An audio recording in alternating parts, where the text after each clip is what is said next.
अब आगे सब लोग उस फैक्ट्री से निकल जाते हैं। पुलिस वाले खालिद को अपने साथ लेकर चले जाते हैं। तो वही अर्जुन, सृष्टि और रोहित घर जाने के लिए निकल जाते हैं। कार में बैठने के बाद अर्जुन सृष्टि से बोलता है, I am sorry pensive face की मेरी दुश्मनी की वजह से तुम्हें इतना कुछ सहना पड़ा। बट आई प्रॉमिस यू कि आज के बाद कभी भी तुम्हें मेरी वजह से कोई परेशानी नहीं होगी। नहीं, इसमें आपकी कोई गलती नहीं थी, आप अपने आप को दोष मत दीजिए, और वैसे भी मैं बिल्कुल ठीक हूँ, देखिए। इतना बोल वह अर्जुन के सामने अपना चेहरा करके दिखाने लगती है।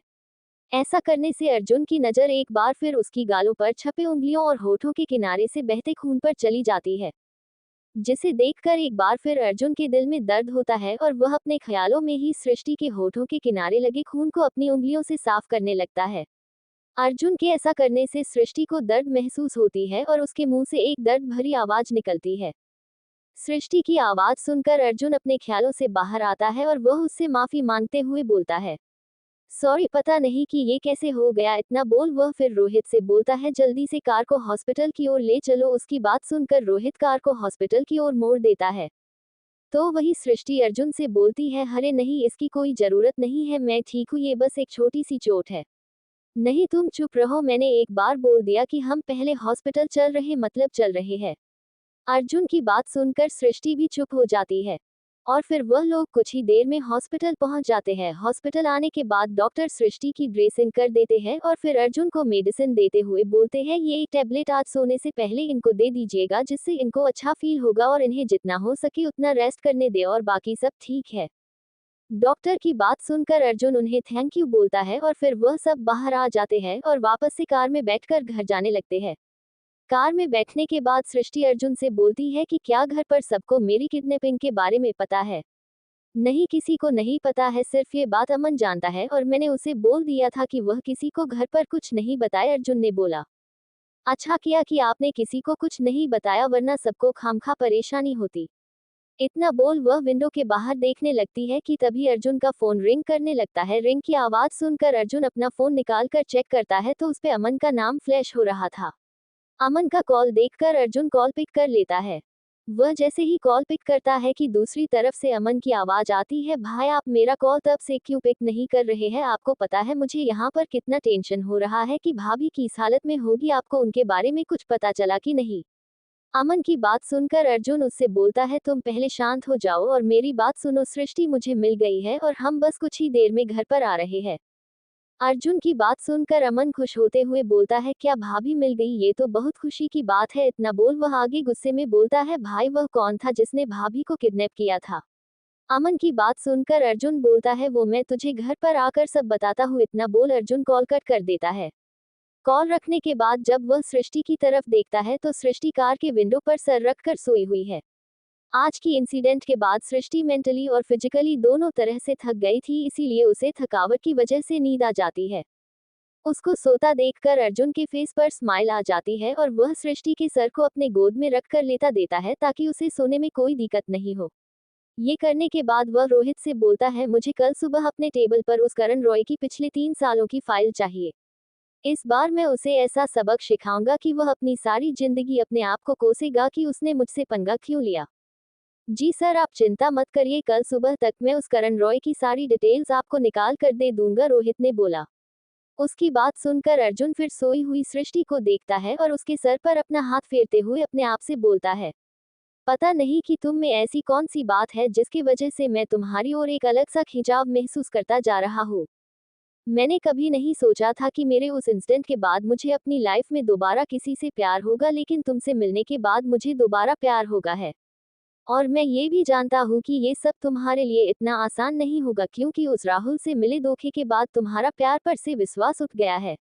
लेकिन मैं तुम्हें इतना प्यार दूंगा कि तुम्हें फिर से प्यार पर विश्वास हो जाए। इसमें मुझे थोड़ा टाइम लगेगा, लेकिन मैं तुमसे ये वादा करता हूँ कि मैं तुम्हें वो सारी खुशियाँ दूंगा जिसकी तुम हकदार हो। और फिर हम अपनी नई कहानी शुरू करेंगे जिसमें सिर्फ और सिर्फ प्यार हो और कुछ नहीं। अर्जुन यही सब अपने ख्यालों में बोल रहा था कि अचानक से कार के रुकने पर वह अपने ख्यालों से बाहर आ जाता है। सर, हम घर पहुंच गए। कार रोकने के बाद रोहित ने कहा, तुम जाकर गेट ओपन करवाओ, तब तक मैं आता हूं। अर्जुन ने बोला, जी सर। इतना बोल रोहित कार से बाहर निकल के गेट ओपन करवाने चला जाता है। उसके जाने के बाद अर्जुन सृष्टि को नींद से जागता नहीं ही बल्कि उसे संभाल के कार से बाहर निकलता है और उसे अपनी बाहों में लेकर घर के गेट के पास आता है कि तभी अमन घर का गेट ओपन करता है। अमन जैसे ही गेट ओपन करता है तो अर्जुन को देखकर उसके चेहरे पर एक चमक आ जाती है। लेकिन जैसे ही उसकी नजर सो रही सृष्टि पर पड़ती है तो वह सरप्राइज हो जाता है और वह उसकी चिंता करते हुए अर्जुन से पूछता है, भाई ये भाभी को क्या हुआ है, कहीं इन्हें कुछ हो तो नहीं गया है ना? नहीं, ये बिल्कुल ठीक है, वो थोड़ा स्ट्रेस की वजह से कार में ही सो गई है, अर्जुन ने बोला। वो अच्छा ये बात है, वरना एक बार के लिए तो मैं डर गया था, अमन ने बोला। उसकी बात सुनकर अर्जुन बिना कुछ बोले घर के अंदर आ जाता है तो वही रोहित अमन को गुड नाइट बोलकर वहां से चला जाता है। उसके वहां से जाने के बाद अमन भी घर के अंदर आ जाता है। अंदर आने के बाद अर्जुन अमन से बोलता है, घर पर किसी को कुछ पता तो नहीं चला ना, या फिर किसी को शक तो नहीं हुआ ना? अरे नहीं भाई, मैंने यहाँ पर सब कुछ अच्छे से संभाल लिया, किसी को कुछ नहीं पता है, अमन ने बोला। गुड, अब मेरा एक और काम करो, किचन में जाकर एक प्लेट में खाना और एक ग्लास दूध लेकर मेरे रूम में आओ। इतना बोल अर्जुन सृष्टि को अपने साथ उसको रूम में लेकर चल जाता है। अर्जुन की बात सुनकर अमन किचन में चला जाता है। तो वही रूम के अंदर आने के बाद अर्जुन सृष्टि को बेड पर लेटा देता है। उसको बेड पर सुलाने के बाद वह अपने कपड़े लेकर वॉशरूम में फ्रेश होने के लिए चला जाता है। थोड़ी देर के बाद अर्जुन चेंज करके वॉशरूम से बाहर आता है। उसके बाहर आने के तुरंत बाद ही अमन खाने का प्लेट और दूध का ग्लास लेकर उसके रूम के अंदर आता है।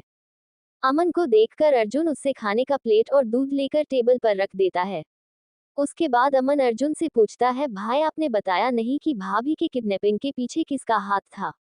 अमन की बात सुनकर अर्जुन उससे बोलता है, इसके पीछे कौन है इसका जवाब मैं तुझे कल दूंगा, लेकिन उससे पहले तू मेरी बात सुन, इस वक्त मुझे तेरी जरूरत है।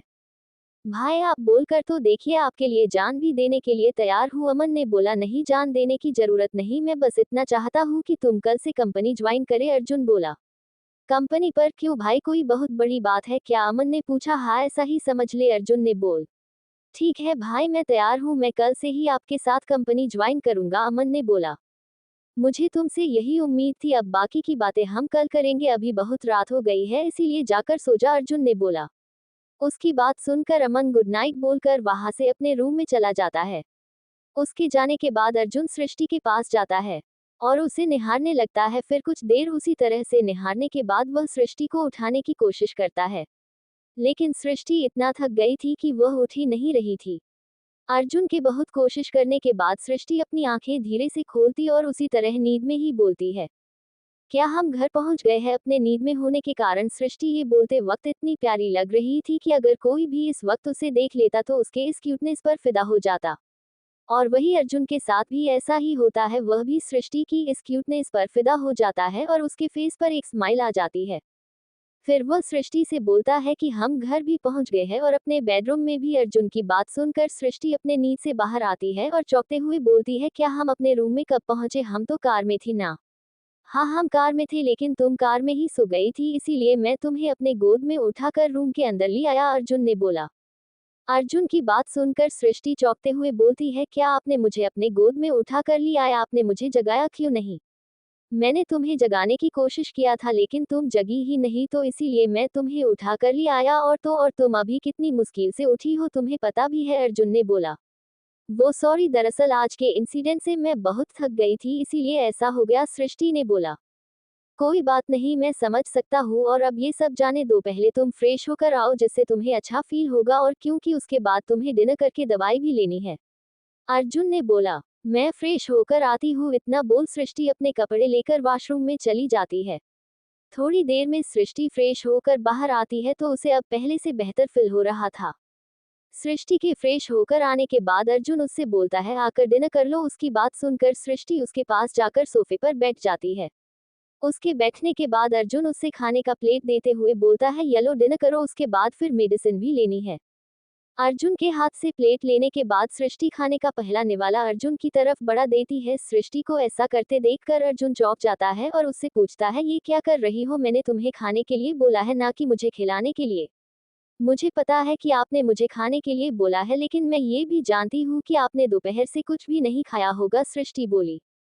तुम मेरी चिंता मत करो, मैं खा लूंगा, तुम पहले अपना डिनर फिनिश करो। अर्जुन ने बोला, नहीं, अगर आपने आज नहीं खाया तो मैं भी नहीं खाऊंगी और ना ही मेडिसिन लूंगी। फिर अगर मेरी तबीयत खराब हुई तो इसके जिम्मेदार आप होंगे। अब आप सोच लीजिए, आपको डिनर करना है या नहीं। ये क्या बच्चों जैसी हरकत कर रही हो तुम। सृष्टि, मैं बोल रहा हूँ कि मैं बाद में डिनर कर लूंगा, लेकिन तुम हो कि सुन ही नहीं रही हो। अर्जुन ने बोला, मैंने बोला ना, अगर आपने नहीं खाया तो मैं भी नहीं खाऊंगी। अब मैं 10 तक काउंट करूंगी, अगर आपने ये बाइट नहीं खाई तो फिर मैं बिना खाए ही सो जाऊंगी। इतना बोल वह काउंट करने लगती है, 1, 2, 3, 4। अच्छा ठीक है, तुम जीती, मैं हारा। इतना बोल अर्जुन वह बाइट खा लेता है। उस बाइट को खाने के बाद वह बोलता है, अब खुश, बहुत खुश। सृष्टि ने बोला। फिर वह जैसे ही खाना खाने वाली थी कि तभी उसे बीच में रोकते हुए अर्जुन बोलता है, तुमने मुझे एक बाइट खिलाया, अब मेरी बारी। इतना बोल वह एक बाइट लेकर सृष्टि को खिलाता है। फिर वह दोनों इसी तरह एक दूसरे को खाना खिलाने लगते हैं। कुछ ही देर में दोनों डिनर कर लेते हैं। डिनर करने के बाद सृष्टि अर्जुन से पूछती है, मैं आपसे एक बात पूछूं। सृष्टि की बात सुनकर अर्जुन उससे बोलता है, मैं जानता हूँ कि तुम क्या जानना चाहती हो और तुम्हें ये जानने का पूरा हक भी ही, लेकिन मैं तुम्हें इसके बारे में आज नहीं बल्कि कल बताऊंगा। कल मैं तुम्हें पूरी बात बता दूंगा, लेकिन बस आज भर रुक जाओ। अर्जुन ने बोला, ठीक है, मैं कल तक इंतजार कर लूंगी, लेकिन कल आप मुझे पूरी बात बताएंगे, कोई भी बात नहीं छुपाएंगे, प्रॉमिस करिए। आई प्रॉमिस कि मैं तुम्हें कल सब सच सच बता दूंगा, लेकिन अभी तुम मेडिसिन लेकर सो जाओ। इतना बोल अर्जुन उसे दूध का ग्लास और मेडिसिन दे देता है। अर्जुन के हाथ से मेडिसिन लेकर सृष्टि उसे खा लेती है और बेड पर सोने चली जाती है। तो वही अर्जुन प्लेट को किचन में रखने चला जाता है। जब वह प्लेट रख के वापस कमरे में आता है तो देखता है कि सृष्टि बेड पर लेटकर कुछ सोच रही है। उसको किसी सोच में डूबा देखकर अर्जुन उससे पूछता, किस सोच में डूबी हुई हो। अर्जुन की बात सुनकर सृष्टि अपने सोच में से बाहर आती है और अर्जुन से पूछती है, आपने मुझसे कुछ कहा क्या। अरे मैंने पूछा कि तुम किस सोच में मशगूल हो। अर्जुन ने बोला, नहीं ऐसी कोई बात नहीं है, मैं ये सोच रही थी कि आप उस सोफे पर अच्छे से नहीं सो पाते होंगे, लेकिन फिर भी आप मेरे लिए वहां पर सोते हैं। तो अर्जुन ने सृष्टि की बात को बीच में ही काटते हुए बोला, तो मैं ये कह रही हूँ कि आप यहाँ बेड पे सो सकते हैं। आई मीन ये बेड पर अगर 3 लोग भी सोए तो अच्छे से सो जाएंगे। तो फिर आप और मैं इस बेड पर तो आराम से सो ही सकते हैं। अगर आपको कोई परेशानी नहीं हो तो। सृष्टि बोली। उसकी बात सुनकर अर्जुन को तो विश्वास नहीं हो रहा था कि सृष्टि उसे खुद बोल रही है को वह बेड पर सो सकता है। ये सुनकर तो अर्जुन के मन में लड्डू फूटने लगते हैं, लेकिन वह ये बात अपने चेहरे पर शो नहीं होने देता है और बिना किसी एक्सप्रेशन के बोलता है, आयु शो कि तुम्हें कोई परेशानी नहीं होगी मेरे बेड पर सोने से। अर्जुन ने ये बात सृष्टि से पूछ तो लिए था, लेकिन वह मन ही मन ये माना रहा था कि सृष्टि कहीं ना बोल दे, वरना फिर तो उसका सृष्टि के नजदीक जाना और मुश्किल हो जाएगा। अर्जुन की बात सुनकर सृष्टि बोलती है, मुझे कोई परेशानी नहीं होगी। अच्छा तो फिर ठीक है, अब तुम सो जाओ, मैं अपना काम करके सो जाऊंगा। अर्जुन ने बोला। उसकी बात सुनकर सृष्टि उसे गुड नाइट बोलकर बेड पर आंख बंद करके लेट जाती। थोड़ी ही देर में दवाई की वजह से उसे नींद आ जाती है। तो वही अर्जुन हमेशा की तरह अपना काम खत्म करके बेड पर आता है और सृष्टि को अपने बाहों में भरकर उसके फहद पर किस करता है और फिर धीमे से गुड नाइट बोलकर लेट जाता है। क्या अर्जुन सृष्टि को सब कुछ बता देगा? इसके लिए पढ़ते रहे लव आफ्टर शादी ओनली ऑन पॉकेट नॉवल पार। अब आगे सृष्टि अर्जुन को बोलती है कि वह बेड पर सो सकता है, उसे कोई परेशानी नहीं है। उसकी बात सुनकर अर्जुन के मन में लड्डू फूटने लगता है और वह भी सृष्टि के साथ बेड पर सो जाता है। अगली सुबह जब अर्जुन की आंखें खुलती है तो वह देखता है कि सृष्टि उसके बाहों में सुकून से सो रही है। सुबह सुबह सृष्टि को अपने इतना पास देखकर अर्जुन के फेस पर स्माइल आ जाती है और वह उसी तरफ उसे देखने लगता है कि तभी बालकनी से एक ठंडी हवा का झोंका आती है, जिसके कारण सृष्टि के कुछ बाल उसके चेहरे पर आ जाती है और उसका चेहरा ढक जाता है।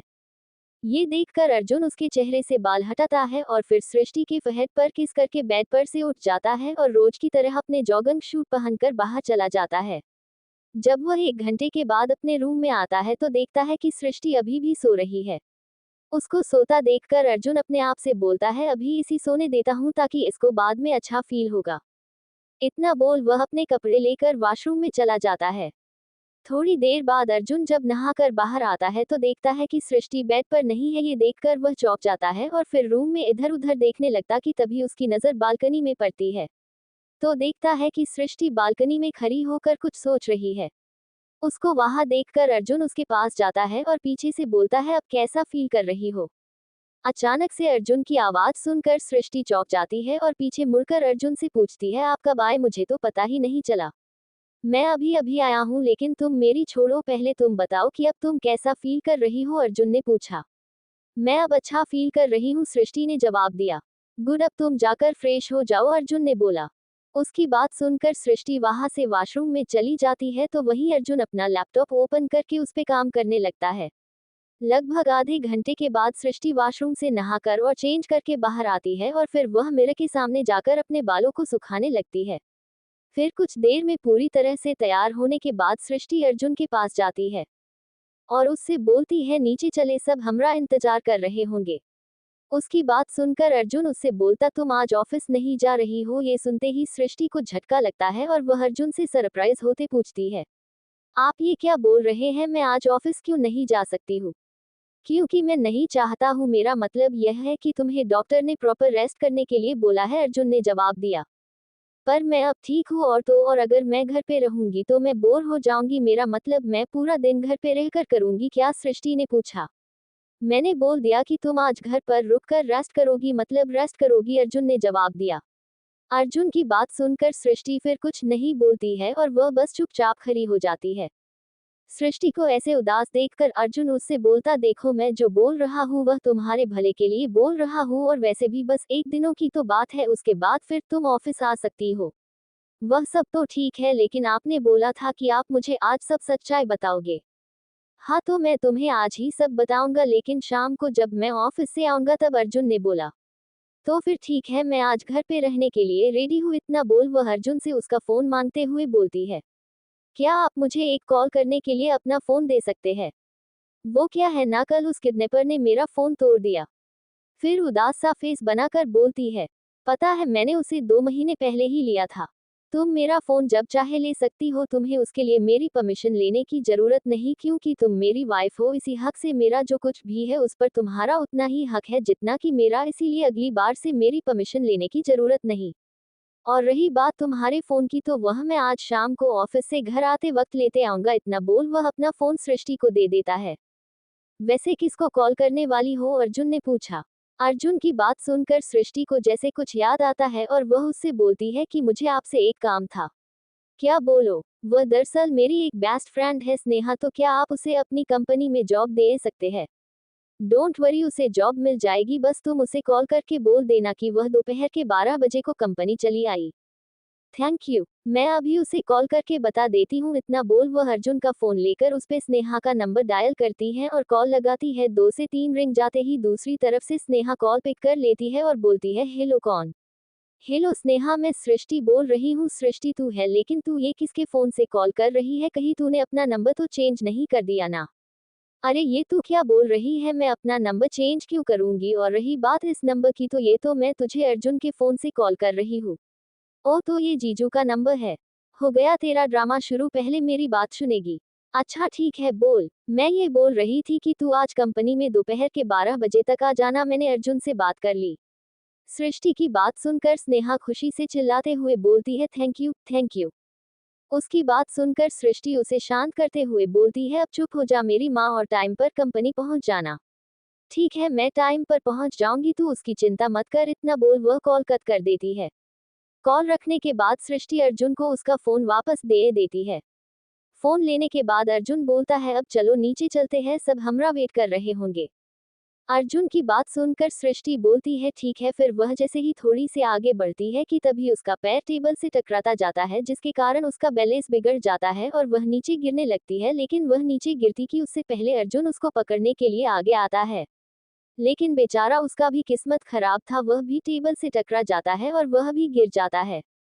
और वह दोनों नीचे गिर जाते हैं, लेकिन अर्जुन नीचे गिरने से पहले अपना एक हाथ सृष्टि के सर के पीछे लगा देता है ताकि उसके सर पर चोट ना लगे, लेकिन इस चक्कर में वह सृष्टि के ऊपर ही गिर जाता है और फिर गलती से उन दोनों के लिप एक दूसरे से टच हो जाते हैं और गलती से वह दोनों एक दूसरे को किस कर लेते हैं।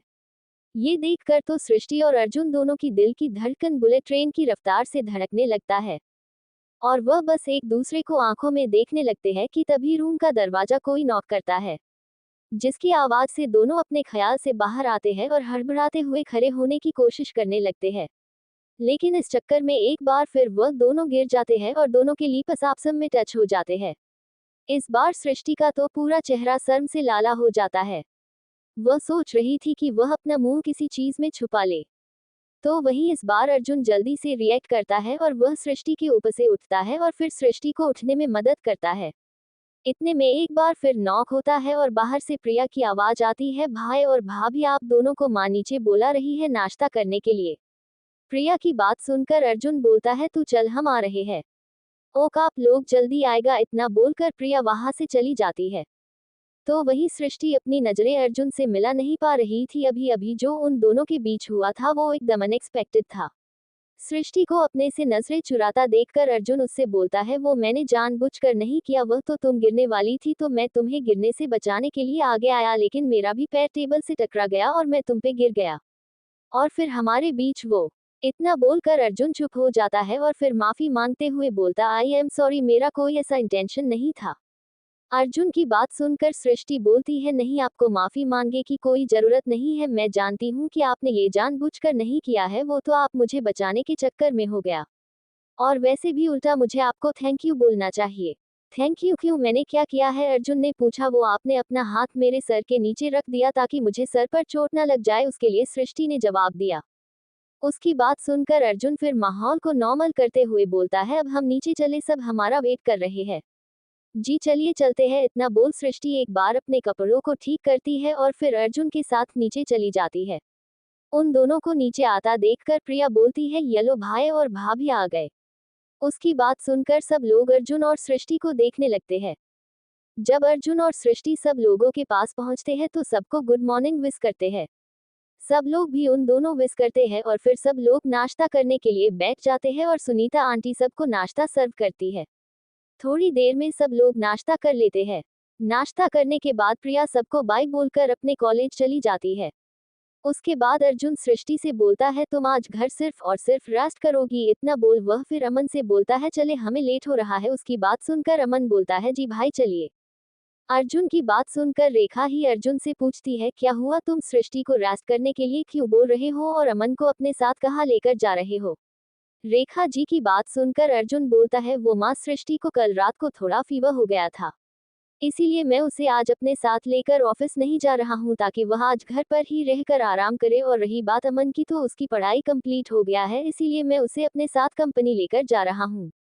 अर्जुन की बात सुनकर रेखा जी परेशान होते हुए बोलती है क्या सृष्टि को कल फीवर था तो फिर आपने हमें बता क्यों नहीं, हम डॉक्टर को बुला लेते ना।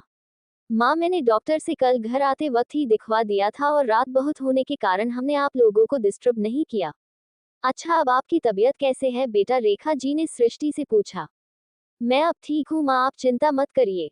सृष्टि की बात सुनकर रेखा जी अर्जुन से बोलती है तुम चिंता मत करो, मैं सृष्टि का पूरा ध्यान रखेगी।